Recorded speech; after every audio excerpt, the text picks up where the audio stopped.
Assalamualaikum warahmatullahi wabarakatuh. Salam sejahtera, selamat siang. Senang sekali saya Intan Mariana yang akan memandu jalannya Public Expose PT Sunindo Pratama Tbk atau SUNI. Kami ucapkan selamat datang untuk para direksi yang hadir di Art Hotel Senayan, Jakarta. Dan selamat bergabung untuk semua undangan media yang sudah hadir melalui aplikasi online. Sebelum kami mulai untuk rangkaian acara berikut ini, kami sampaikan tata tertib untuk Public Expose SUNI. Tata tertib Public Expose PT Sunindo Pratama Tbk. 1. Ketentuan umum. Public Expose SUNI merupakan kegiatan terbuka yang diselenggarakan untuk memberikan informasi terkini kepada publik dan pemegang saham terkait kinerja dan rencana perseroan sebagai bentuk keterbukaan informasi sesuai dengan ketentuan yang berlaku. 2. Waktu dan tempat. Public Expose akan dimulai dan diakhiri sesuai jadwal yang diumumkan sebelumnya. Peserta diharapkan hadir paling lambat 15 menit sebelum acara dimulai. 3. Peserta. Public Expose dapat diikuti oleh investor, pemegang saham, analis, media massa, dan masyarakat umum. Peserta wajib mengisi daftar hadir secara daring sebelum acara dimulai. 4. Pemaparan materi. Materi Public Expose akan disampaikan oleh direksi atau pejabat yang ditunjuk mewakili manajemen PT Sunindo Pratama Tbk. Materi mencakup kinerja keuangan, operasional, prospek usaha, serta informasi penting lainnya. 5. Sesi tanya jawab. Setelah pemaparan akan dibuka sesi tanya jawab. Peserta dapat mengajukan pertanyaan melalui fitur Q&A melalui aplikasi Zoom. Pertanyaan harus relevan dengan materi yang dipresentasikan. Pimpinan acara berhak membatasi jumlah dan waktu pertanyaan untuk menjaga kelancaran acara. 6. Etika dan ketertiban. Peserta diminta menjaga ketertiban dan tidak mengganggu jalannya acara. Dilarang menyampaikan pernyataan yang mengandung unsur sara, politik, atau menyerang pribadi. 7. Larangan. Dilarang mengajukan pertanyaan atau menyampaikan informasi yang bersifat spekulatif, hoax, atau menyesatkan. Dilarang merekam atau menyebarkan konten paparan tanpa izin resmi dari manajemen SUNI. 8. Penutup. Informasi yang disampaikan dalam Public Expose dapat diakses kembali melalui situs web resmi SUNI atau laporan resmi yang disampaikan kepada OJK dan BEI. Semua peserta dianggap telah membaca dan menyetujui tata tertib ini dengan mengikuti acara Public Expose. Baik, hadirin, bertahap ke acara selanjutnya untuk memulai rangkaian Public Expose. Sebelumnya, mari sama-sama kita simak video profil PT Sunindo Pratama Tbk berikut ini.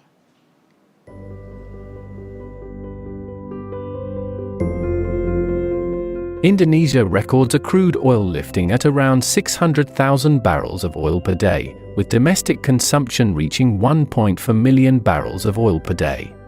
Due to the big gap, the government is targeting 1 million barrels of oil per day of oil production by 2030. Meanwhile, the oil and gas supporting sector, especially for seamless pipes or OSDG tubing industry, is still underserved. Thus, OSDG tubing industry remains lucrative and captivating. Sunindo Pratama is the pioneer of seamless OSDG tubing manufacturing in Indonesia. The three champion products of Sunindo Pratama includes OSDG tubing, OSDG casing, wellhead and Christmas tree, and also other products such as drill bit PDC bit, drill bit tricone bit, and completion equipment. Why invest in Sunindo Pratama? Owning strategic asset, Rainbow Tubulus manufacture, and in-house OSDG tubing producers complying to high local content policy, ensuring the availability of the production. OSDG tubing manufacturing process. Hot rolling process is a forming process from raw material or billets into standardized pipes by performing cutting, heating, piercing, followed by the pipe cooling process. Pipe and upset is the heating and forging process on both ends of the pipe are carried out to produce EUE threaded connections. Special heat treatment is applied to achieve higher material strength specifications for the final product tailored to customer needs. If customers order pipes with threads on both ends, the threading process will be carried out by a strategic partner. After the identification, marks are given on the pipe body, the pipes are ready for pickup by customers. High safety standard, with zero fatality in operating activities. Suni is the market leader of OSIDG tubing manufacturing in Indonesia. Strategic partnership and subsidiary to achieve highly competitive price with international standards. Strong operations with an increase in OSIDG tubing sales volume. Sustainable profitability with increasing revenue and profit year over year. Solid balance sheet with maintaining stability in debt to equity ratio. Sunindo Pratama, the pioneer of seamless OSIDG tubing manufacturing in Indonesia.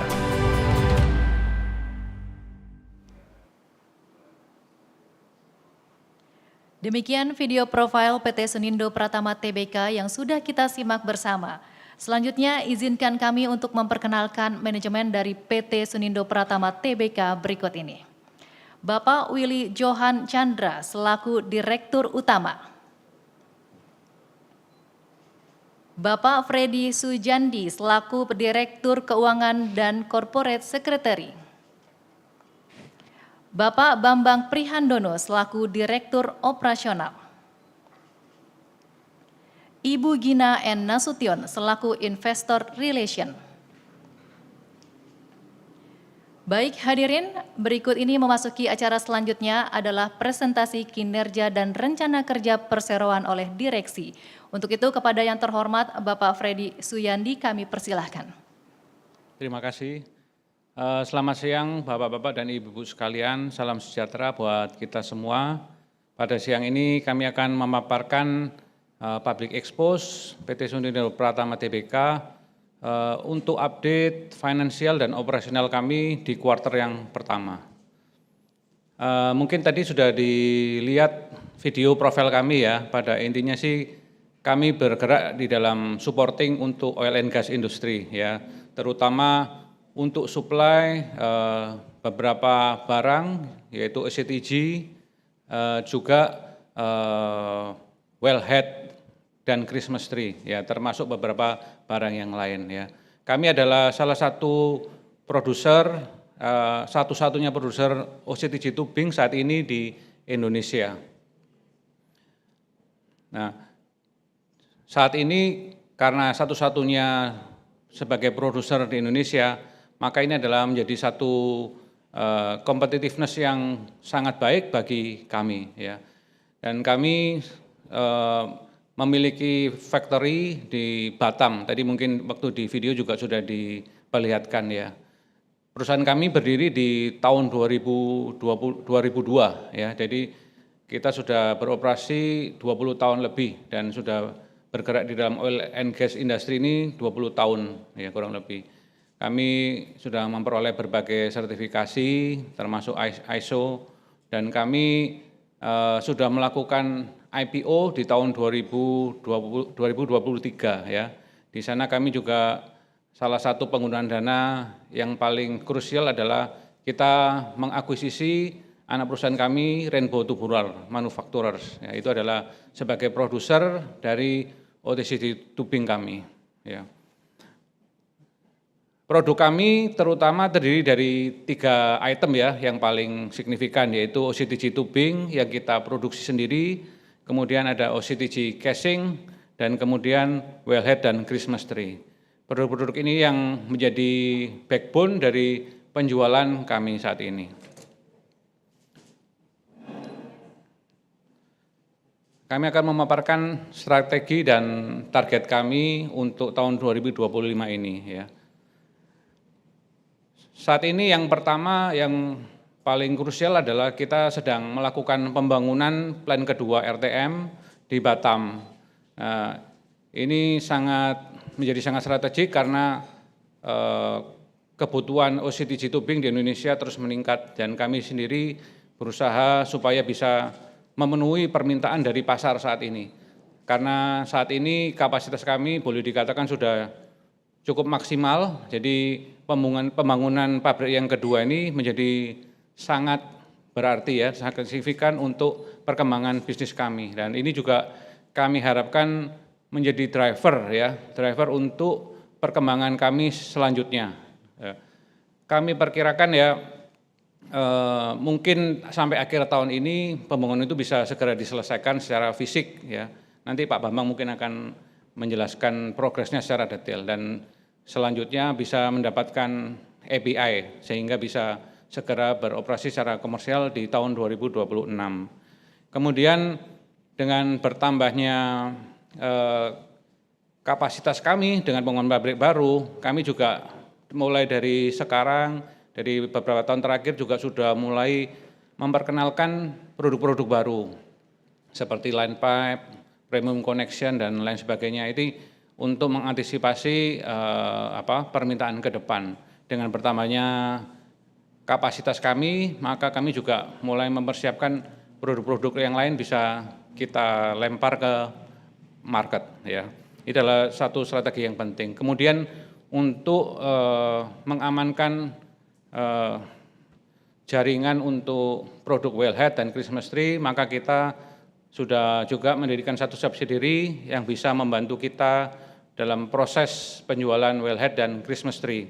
Ini sudah kita lakukan dari setahun yang lalu, pendirian workshopnya sudah selesai, juga sudah API sudah selesai juga prosesnya, juga proses TKDN juga selesai, sehingga secara support untuk produk wellhead dan Christmas tree ini bisa berjalan dengan baik ya, karena sudah dalam kontrol kita ya. Kemudian yang keempat, di tahun ini kita juga melaksanakan pembelian saham kembali ya, karena ini sehubungan dengan peraturan POJK nomor 13 tahun 2003 tentang kebijakan dalam menjaga kinerja stabilitas pasar modal pada kondisi pasar yang berfluktuasi secara signifikan. Juga adanya surat dari OJK nomor S17D04 2025 tanggal 18 Maret 2025 perihal kebijakan pelaksanaan pembelian saham kembali yang dikeluarkan oleh perusahaan terbuka dalam kondisi pasar yang berfluktuasi secara signifikan.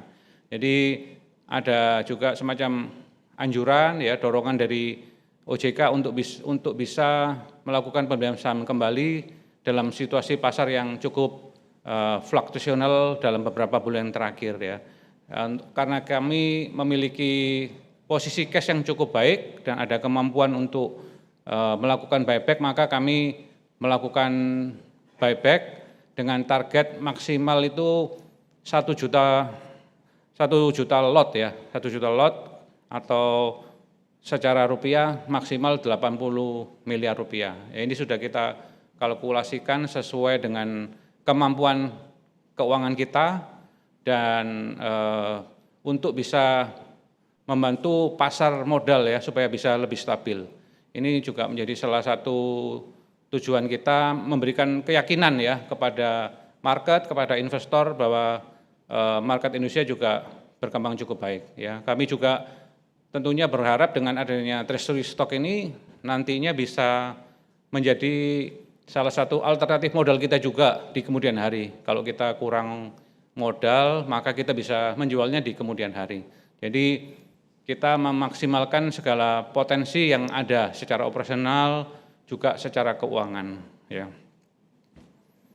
Hari kami juga akan menyampaikan highlight untuk performance kami di kuartal yang pertama ya.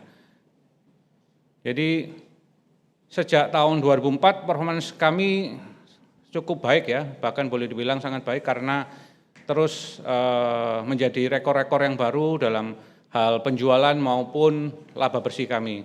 Setelah 2004 kita menutup dengan baik, di kuartal pertama ini juga performance kami secara finansial cukup baik ya, bahkan sangat baik. Kalau kita lihat di laporan keuangan kami, penjualan kita itu naik hampir 1 kali lipat ya, 93% menjadi 314 miliar dalam kuartal pertama ini. Dan diiringi peningkatan penjualan, net profit kami juga meningkat juga hampir 100% juga, jadi 66 miliar ya. Jadi dengan profitability yang bagus, maka balance sheet kita juga sangat baik. Jadi secara ekuitas kita mengalami kenaikan yang signifikan 8% dari profit yang kita hasilkan. Sementara rasio DAR kita juga sangat rendah ya, karena utang bank kita tidak banyak dan equity kita terus mengalami pertumbuhan dari laba yang kita hasilkan. Secara cash flow juga demikian, karena penjualan yang baik dan penerimaan cash yang baik dari pelanggan, maka cash flow kita secara operasional naik cukup signifikan ya. Jadi 71 miliar di kuartal pertama ini, naik 478% ya. Kemudian secara investing activity kita naik juga cukup banyak, 61% ya, karena ini sesuai dengan direction dari manajemen, kita sedang membangun plan yang kedua. Jadi kita mengeluarkan cukup signifikan untuk pembangunan plan kedua di Batam. Kenaikan penjualan kami terutama disebabkan peningkatan kuantitas ya, dari peningkatan kuantitas penjualan kita naik cukup signifikan, sehingga revenue kita juga naik cukup signifikan. Kalau kita lihat target kita sampai saat ini ya, memang cukup menggembirakan karena secara laba bersih 31% hingga kuartal pertama ini target kita sudah terpenuhi. Jadi sudah cukup melampaui target ya. Kita harapkan ke depannya juga tetap demikian ya. Secara penjualan juga demikian ya. Itu sudah mencapai 314%, merupakan kurang lebih 28% dari target setahun. Jadi cukup mencapai target dan sudah melebihi. Secara kuantitas juga 27% penjualan OCTG sudah dari kuartal pertama ini. Jadi so far performance kita masih on track dengan apa yang kita harapkan selama 1 tahun ini. Dan secara CAPEX juga akan terus keluar ya, karena saat ini pembangunan juga intensif terus dilakukan. Jadi dari tahun ini kemungkinan total akan kita keluarkan sebesar 175 miliar untuk penyelesaian pabrik secara keseluruhan ya. Tidak termasuk pengeluaran-pengeluaran yang sudah kita keluarkan di tahun-tahun sebelumnya ya.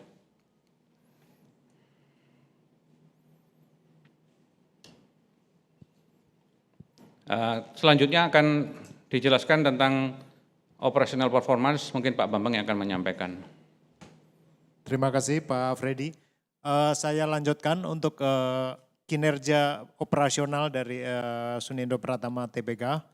Yang pertama adalah OCTG sales volume. Ini terdiri dari produk casing dan tubing, di mana 2025 kuartal pertama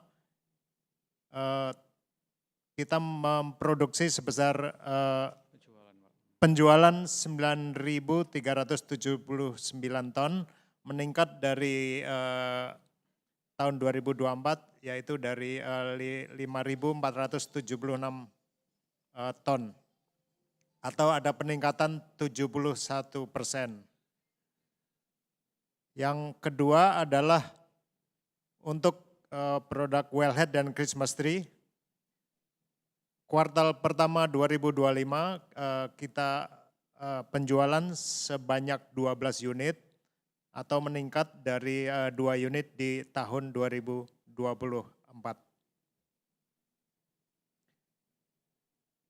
Saya kembalikan untuk Pak Freddy. Ya, makasih Pak Bambang.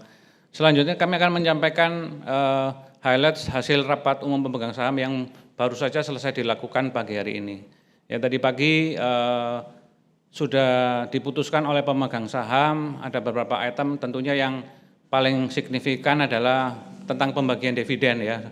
Tahun ini kami setelah mempertimbangkan keadaan cash flow yang cukup baik ya, maka dividen yang dibagikan pada tahun ini mengalami kenaikan yang sangat signifikan dibandingkan tahun lalu ya.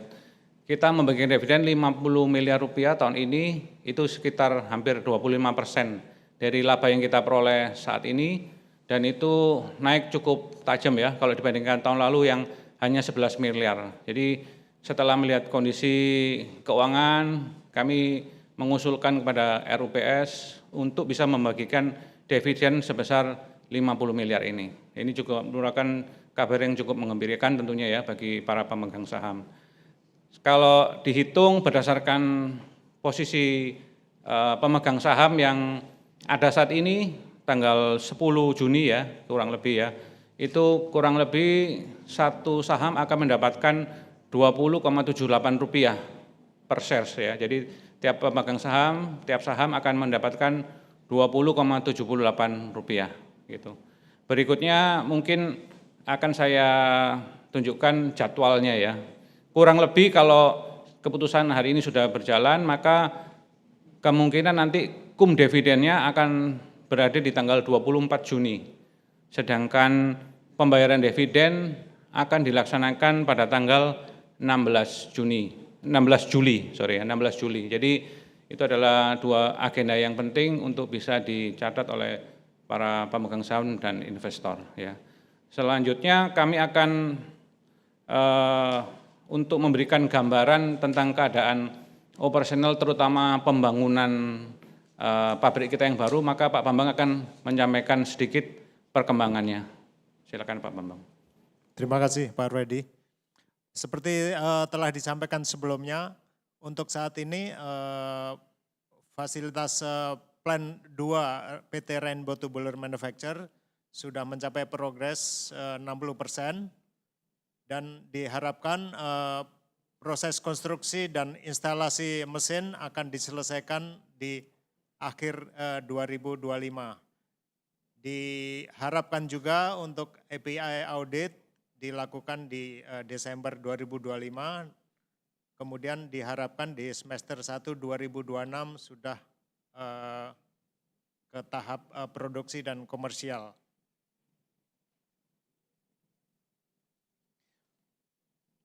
Untuk support produk Wellhead dan Christmas Tree, PT Petro Sinergy Manufacturing juga telah selesai proses konstruksinya, renovasi konstruksi, dan sertifikat API Q1 dan 6A telah diterima di bulan Januari 2025. Kemudian untuk sertifikat TKDN dari Kementerian Perindustrian Indonesia juga telah diterima di bulan April 2025. Jadi saat ini PSM sudah mulai untuk tahapan komersial dan untuk mengikuti proses tender terutama di industri oil and gas di Indonesia.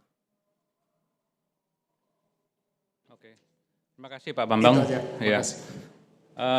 Demikianlah sekedar update dari kami semua untuk perkembangan secara keuangan maupun secara operasional sampai kuartal pertama. Mungkin dilanjutkan dengan question and answer ya.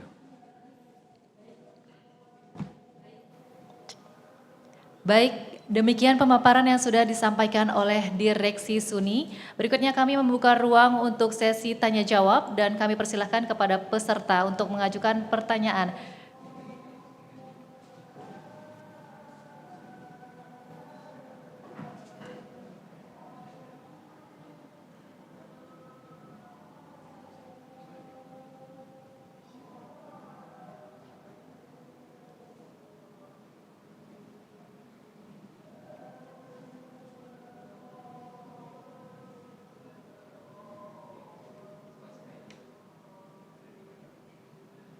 Oke, ini sudah di Zoom sudah masuk. Ada berapa pertanyaan ini? 1, 2.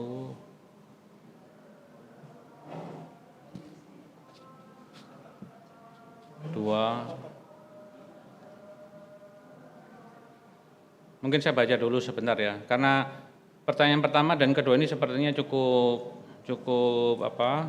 berhubungan. Jadi saya bacakan dulu ya. Yang pertama dari Lia Katerina. Selamat pagi, SUNI mau naik kapasitas 2 kali lipat tahun depan, tapi pembeli besarnya masih Pertamina dan El Nusa. Ini pertanyaan reflektif.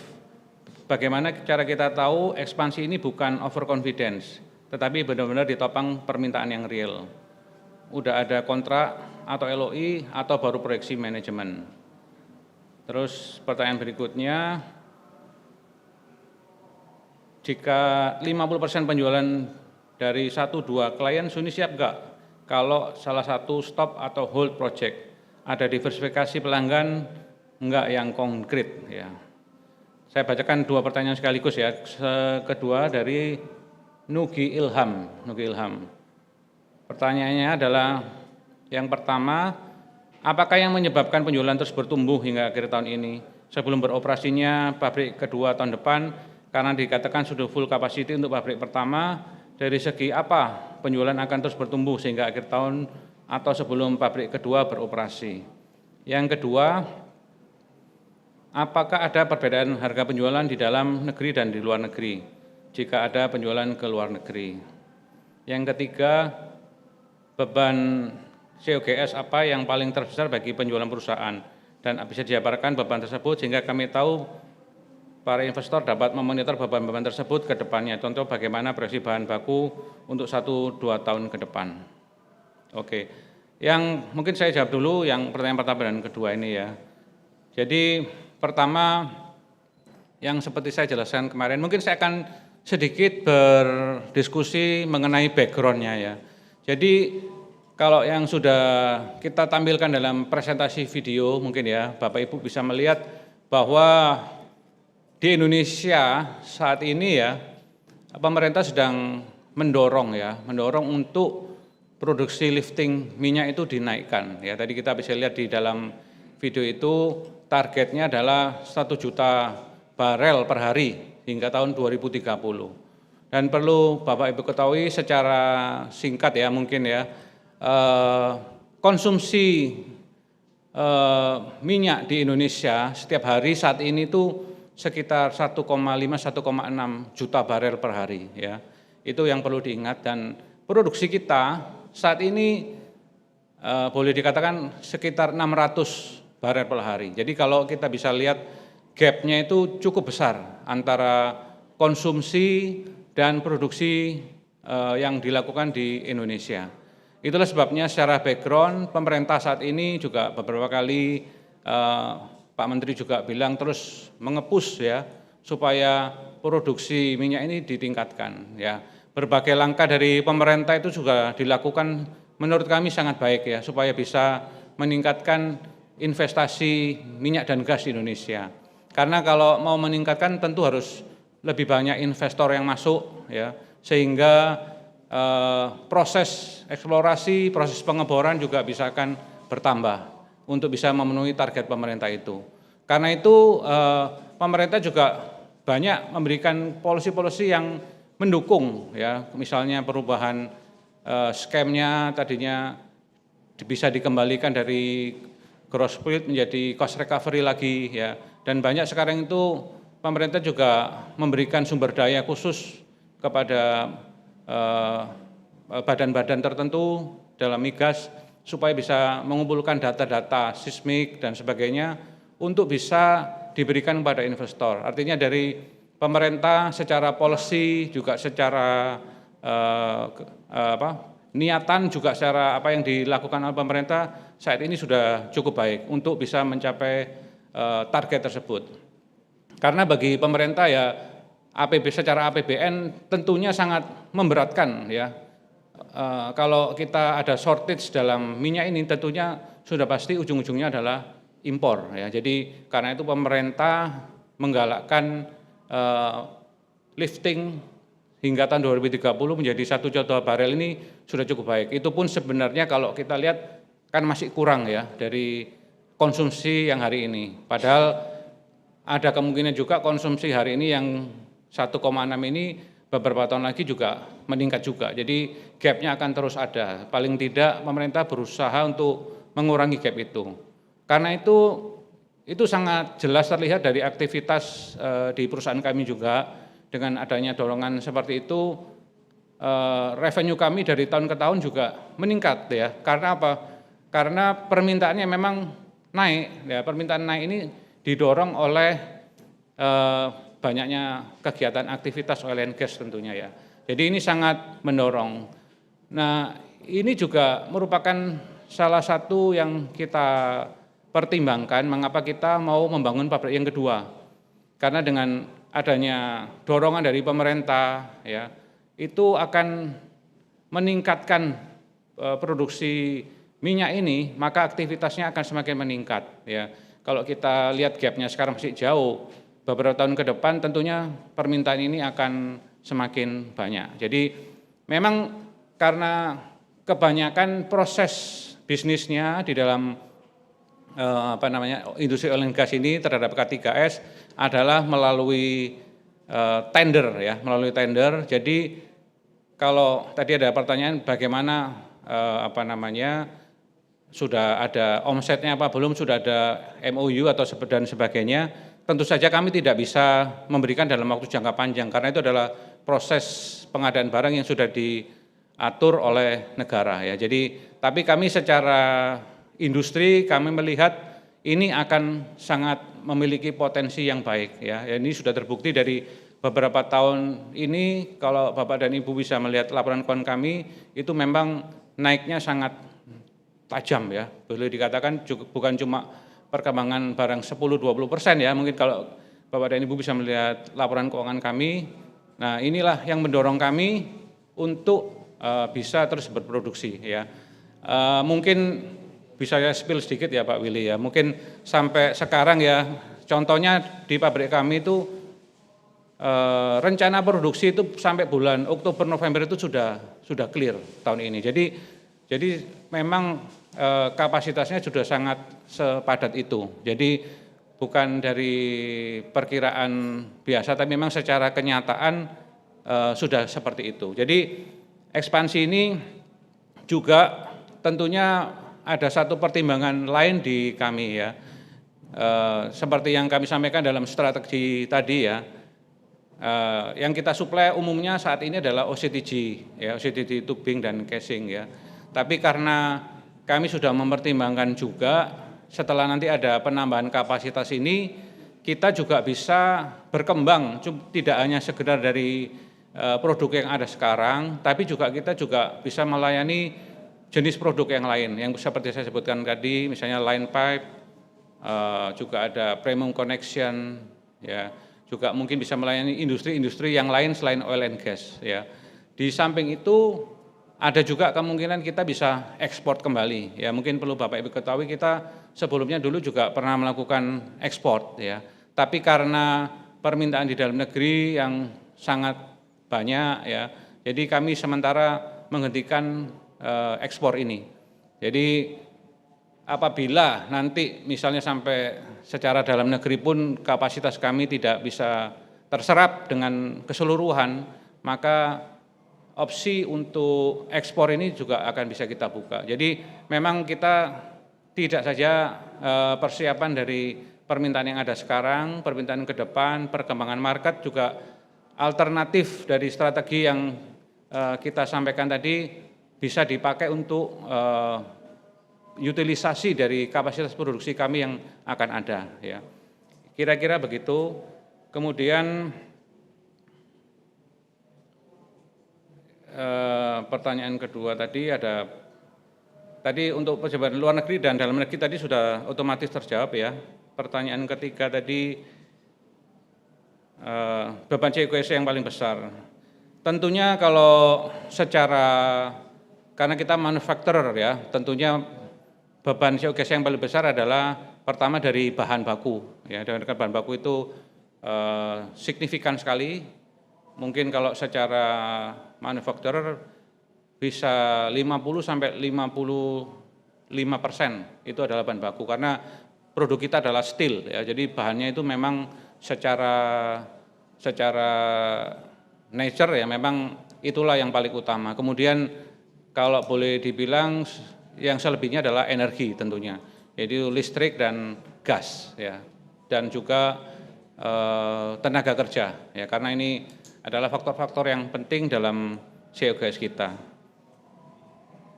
Itu mungkin pertanyaan dari yang pertama dan kedua ya. Jadi kalau mungkin ada pertanyaan tambahan tadi yang di bawah, kliennya kok cuman Pertamina dan El Nusa ya.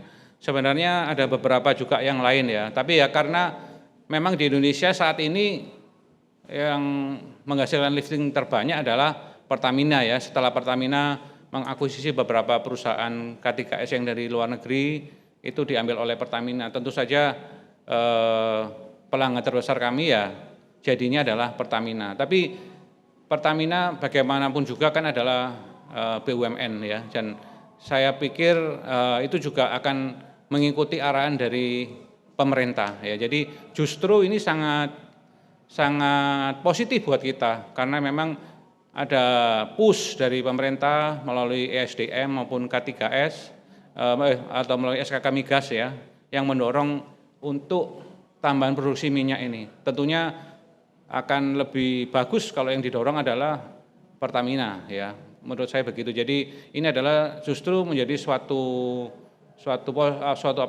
indikasi yang positif bagi kami ya. Tentu saja kami juga ada beberapa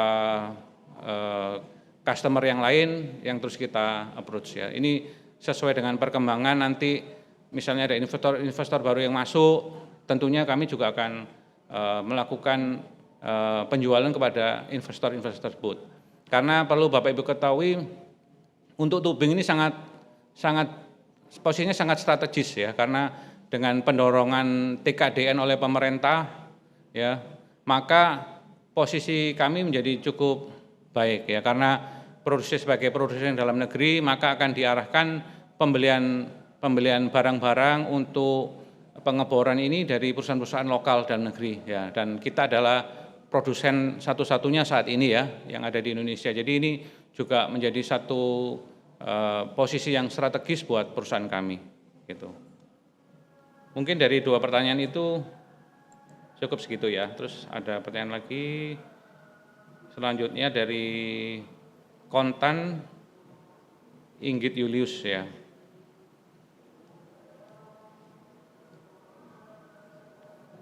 Pertanyaannya adalah seperti ini ya. Capex tadi sepertinya belum ada penjelasan spesifik penggunaannya untuk apa saja. Apakah ada detail presentasenya ya.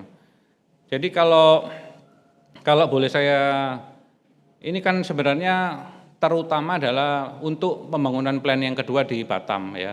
Jadi kalau boleh saya sampaikan, keseluruhan pembangunan pabrik kedua ini memerlukan dana kurang lebih 452 miliar ya saat ini ya. Itu termasuk adalah untuk tanah ya, tanah mungkin sekitar 76 miliar, kemudian untuk mesin itu 183 miliar, dan untuk konstruksi bangunannya adalah 193 miliar. Jadi totalnya ada kurang lebih 452 miliar. Dan yang sudah dibayar sampai tahun lalu, sampai 2024 adalah 277 miliar kurang lebih. Jadi tahun ini Capex kita adalah 175 miliar, terutama memang untuk menyelesaikan plan yang kedua tersebut. Ya, mungkin kalau presentasinya boleh dihitung sendiri deh, kita nggak menghitung. Tapi rincian tadi saya rasa cukup detail ya. Jadi memang konsentrasi kita saat ini Capex diarahkan untuk penyelesaian pabrik yang kedua. Kemudian dari Edwin Teja Kusuma, berapa besar market share Suni di market OCTG Indonesia? Kemudian kenapa Suni tidak eksplor market ekspor? Yang ketiga, faktor risiko apa yang dapat mempengaruhi profitabilitas Suni? Ya. Kalau OCTG ini sebenarnya cukup luas ya kecakupan produksinya ya. Jadi produknya itu tidak hanya satu macam, tapi sebenarnya beberapa macam ya. Jadi tadi kita bilang ada, kalau di detail produk yang kita sampaikan di presentasi tadi, secara umum ada casing, juga ada tubing ya. Kalau casing kita saat ini memang belum produksi sendiri, kita masih mengimpor dari luar. Tapi untuk tubing kita melakukan produksi sendiri ya. Jadi kalau untuk market secara keseluruhan, memang kalau untuk tubing kurang lebih kita bisa mungkin sekitar 60-70% ya Pak Willy ya. Kalau untuk casing itu playernya cukup banyak ya, Jadi itu juga bagi kami adalah sebenarnya lebih ke additional dari revenue kita. Karena sebagian besar revenue kita adalah dari OCTG tubing ya. Kemudian untuk market ekspor tadi sudah saya jelaskan ya, karena memang karena kebutuhan dalam negeri kita sudah cukup banyak, maka ekspor sementara kita hentikan dulu. Mungkin nanti kalau pabrik kedua sudah berjalan, opsi itu bisa kita pertimbangkan lagi. Kemudian faktor risiko apa saja yang dapat mempengaruhi profitabilitas SUNI? Ya. Profitabilitas SUNI ya terutama kalau saat ini adalah kalau dari sisi OCTG casing ya mungkin adalah persaingan di dalam tender, karena dalam tender kan itu sangat bervariasi ya keadaannya, tergantung kondisi persaingan saat itu. Kalau secara casing maka saya boleh bilang profitabilitasnya adalah bisa variatif ya. Tapi kalau untuk OCTG tubing saat ini profit margin sudah cukup stabil karena kami adalah saat ini satu-satunya produsen, jadi harga juga cukup fleksibel di pihak kami ya. Jadi ini bisa membantu profitabilitas dengan baik.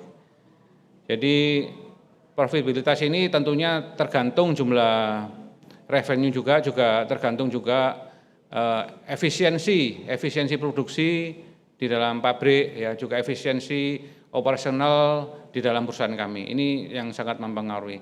Kalau bahan baku mungkin tidak terlalu mempengaruhi ya, karena kalau saat kita melakukan order itu adalah berdasarkan harga bahan baku pada waktu pelanggan itu order. Jadi harga besi memang akan mempengaruhi ke harga, tapi secara profitabilitas pada umumnya tidak terlalu berpengaruh karena runtun pengiriman waktu di dalam kegiatan operasional kami itu cukup lama ya, dari pemesanan sampai itu bisa beberapa bulan. Jadi harga itu sudah fix pada waktu dilakukan pemesanan.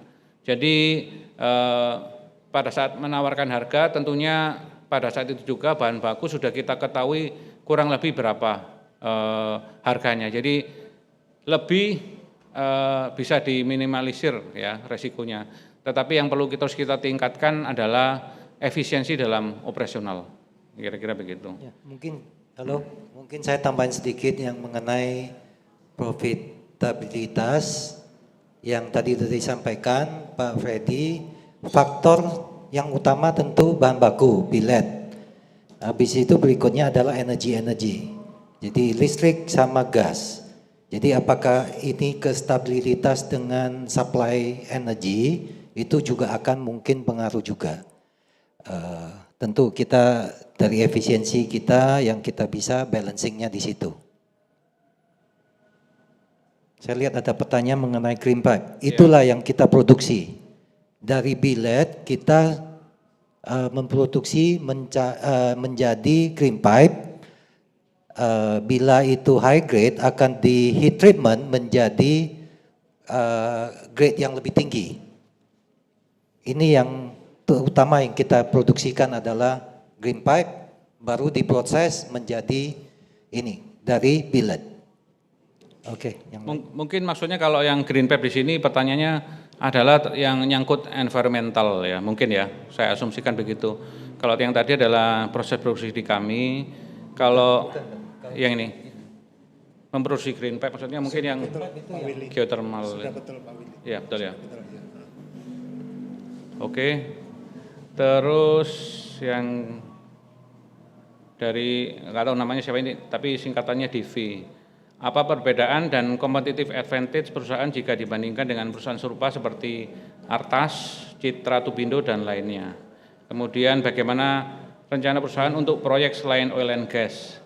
Perusahaan membangun subsidiari untuk wellhead dan Christmas tree. Bagaimana jika potensi pasar ini jika dibandingkan OCTG, tubing casing untuk kedepannya? Ayo, saya jawab dulu satu ya.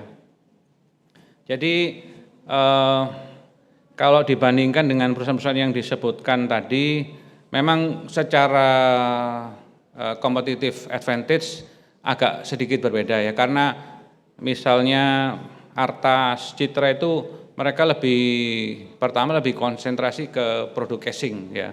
Kalau di kami competitive advantage terutama adalah dari produk tubing. Jadi walaupun sama-sama OCTG ada sedikit perbedaan ya. Kurang lebih dari sisi produknya berbeda dan secara spesifikasi pun juga cukup berbeda ya. Jadi Ini perbedaannya.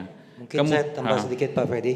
Jadi kalau atas memang memproduksikan casing, kita produksi tubing. Jadi kita malah complement each other, bukan ada saingan. Ya. Kalau Cita Tubindo mereka adalah prosesor. Jadi dia cuma hanya heat treatment dan ulir. Ya. Kalau kita dari billet menjadi green pipe diproses lagi. Jadi beda antara kita sama Citra Tubindo dan lain ya, atau Ernusa. Ya. Kalau Petrogas itu oil ya, oil company Pak. Artas. Itu Artas. Oh Sambungannya atas Artas. energy, Iya. ya itu atas energy. Oke, itu aja. Apa lagi? Kemudian yang kedua tentang proyek selain oil and gas ya. Tadi mungkin sudah saya sampaikan sedikit. Kita mungkin saat ini masih dalam proses perencanaan ya untuk produk-produk yang lain ya, termasuk mungkin bisa ke industri yang lain juga pipanya ya. Itu juga masih dalam perencanaan kita.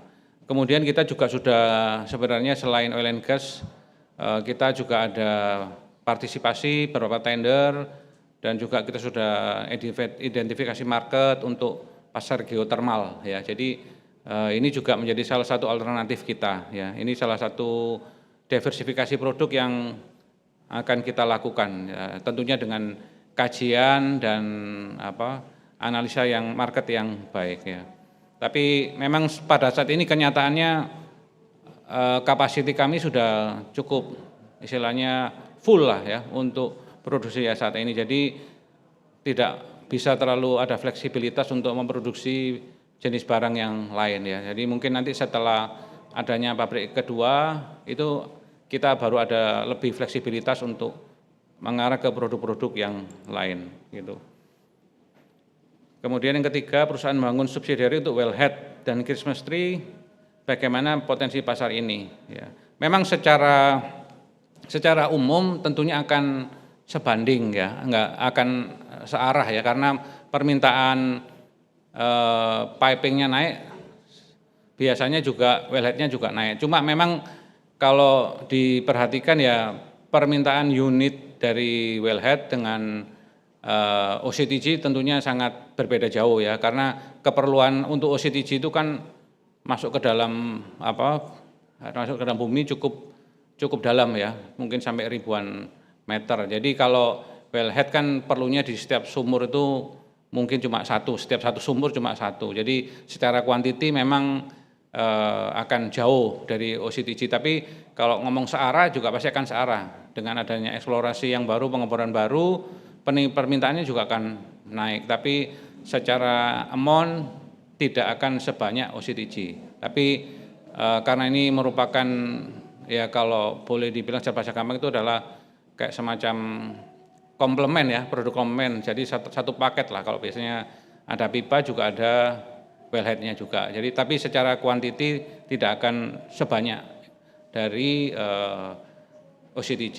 Nanti tadi kita juga diperlihatkan Pak Bambang tadi tentang omsetnya untuk OCTG dan wellhead tentunya akan kelihatan berbeda sangat jauh. Tapi secara umum karena kita sudah berpartisipasi untuk OCTG ya kenapa tidak sekalian untuk wellhead. Ya mungkin kalau di dalam perusahaan revenue dari wellhead ini mungkin sekitar 4-5% aja ya. Jadi ini adalah complementary produk ya yang kita bisa tawarkan ke market ya. Kemudian ada pertanyaan dari Erik ya ini ya. Disebutkan perusahaan melakukan proses penguliran kepada pihak ketiga. Faktor apa yang membuat Suni menggunakan jasa pihak ketiga? Apakah ada rencana melakukan penguliran mandiri di pabrik kedua nanti agar proses produksi dapat dilakukan secara vertikal? Ya. Ini mungkin kalau boleh saya cerita sedikit dari historicalnya ya. Jadi sebelum ada perusahaan kami berdiri di Batam sebagai produsen, dulu karena tidak ada yang produksi, semua adalah pengimpor ya. Jadi yang menyuplai ke 3S ini adalah perusahaan-perusahaan trading ini ya, pengulir ini. Jadi tapi karena sudah ada dari dalam negeri yang bisa berproduksi yaitu RTM perusahaan kami, maka sourcing dari bahan mereka tidak lagi impor. Jadinya adalah permintaannya kepada kami tentunya ya. Ini tentunya sangat bagi industri juga cukup ada perubahan yang sangat signifikan karena tadinya mereka impor, sekarang harus beli dari dalam negeri ya. Jadi kami sebagai produsen juga melihat industri, juga kami mempertimbangkan ya, kalau sebenarnya kalau boleh dibilang untuk trading sendiri bisa nggak? Bisa ya, tapi ya karena sudah ada industri banyak yang di Batam itu yang beroperasi ya, kita pikir juga tidak bijaksana ya mematikan banyak industri lain ya. Jadi ini juga salah satu bentuk efisiensi juga di kita supaya kita juga bisa memberikan pekerjaannya kepada pihak yang lain. Jadi kita khusus bisa konsentrasi dalam produksi pipanya. Pak Willy mungkin mau nambahin. Betul Pak Freddy. Jadi kita tidak tender langsung untuk produk kita ya, produk RTM tubing. Kita tidak langsung tender ke K3S. Kita supportlah perusahaan-perusahaan ulir yang sudah banyak. Jadi kita support industri ulir yang di Batam, tenaga kerja segala macam. Jadi itulah yang selama ini kita lakukan. Jadi dan dengan itu kita juga fokus dengan produksi green pipe atau plain end pipe. Secara capability atau API kita sudah sampai ke finish, which is yang kita bisa ulir sendiri. Secara API kita bisa, capability kita ada, mesin ada semua. Cuman karena kita support local industry, jadi kita support pihak ketiga atau pabrik ulir untuk supply ke K3S untuk produk Rainbow. Itu aja. Ya. Tentunya kan pemerintah juga sudah mendorong TKDN ya untuk bisa supaya industri di dalam negeri juga bisa terus bisa berprestasi, bisa banyak menghasilkan ya. Jadi kami pikir karena sudah ada polisi yang baik ini dari pemerintah ya, kita juga harus support ke pemerintah supaya industri dalam negeri juga lebih berkembang, nggak juga bukan kepada kita aja, tapi industri sekitar juga bisa bisa menikmati peraturan dari pemerintah ini. Kita juga support terhadap hal tersebut ya. Itu mungkin pendapat kami yang terutama. Kemudian seperti ini sudah yang terakhir ya, sudah tidak ada lagi ya. Apakah masih ada pertanyaan lain?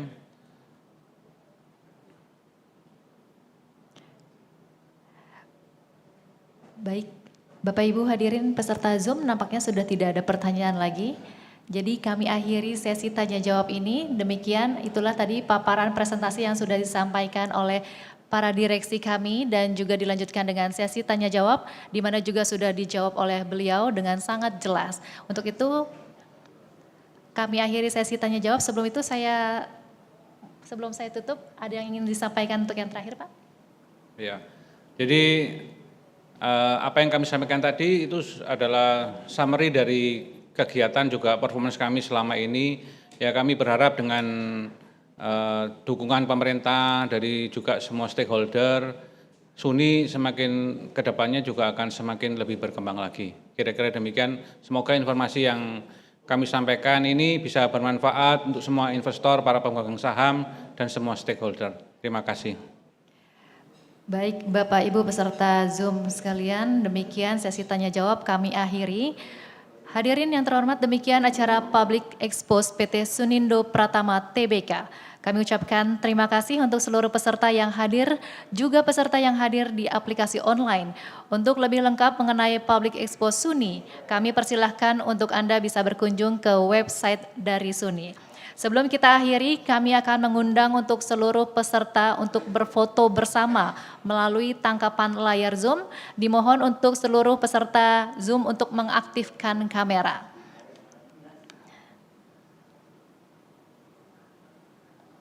Baik, kita akan coba capture untuk slide pertama. 3, 2, 1.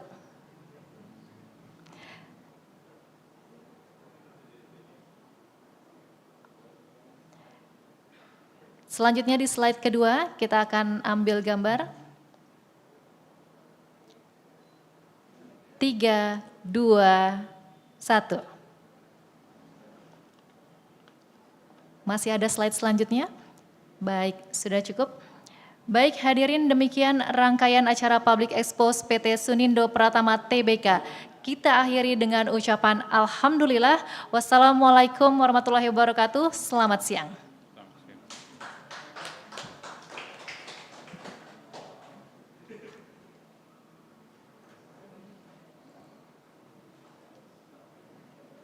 Daftar hadir sudah ya? Daftar hadir sudah ya?